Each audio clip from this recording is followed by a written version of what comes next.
আসসালামু আলাইকুম ওয়া রাহমাতুল্লাহি ওয়া বারাকাতুহু।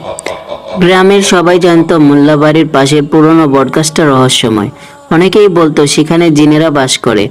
আর আর আর আশেপাশে যারা সাপ দেখতে পেত তারা বলতো এই সাপগুলো সাধারণ সাপ নয়, এরা জিনের তৈরি এক বিশেষ রূপ। একদিন গ্রামের যুবক রাসেল গভীর রাতে বাড়ি ফিরছিল। চাঁদের আলো দেখতে পেল সেই পুরনো বটগাছের নিচে একটা বড় সাপ কুঙ্গুলি পাকিয়ে বসে আছে। হঠাৎ একটা হালকা কুয়াশা থেকে এক কালো ছায়া মূর্তি বেরিয়ে এলো।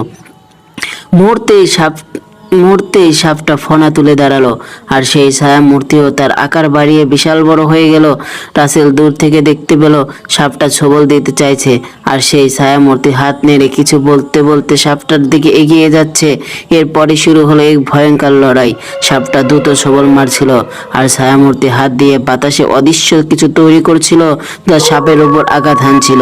পুরো জায়গাটাই যেন এক অলৌকিক শক্তির লড়াই কেঁপে উঠছিল। রাসেল ভয় পেয়ে পিছনে সরে গেল।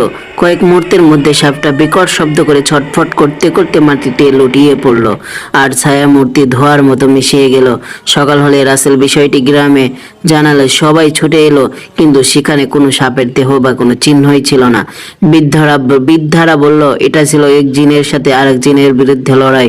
কেউ হয়তো সাপের রূপ ধরেছিল, আর অন্য জিন তাকে পরাস্ত করেছে। গ্রামের মানুষ এরপর থেকে সেই বটগাছের কাছে রাতে আর যেত না। রাসেলের সেই রাতের অভিজ্ঞতা রহস্য হয়েই থেকে গেল, যার ব্যাখ্যা কেউ দিতে পারলো না। ধন্যবাদ। আর ভিডিওটা ভালো লাগলে চ্যানেলটি সাবস্ক্রাইব করে দিবেন।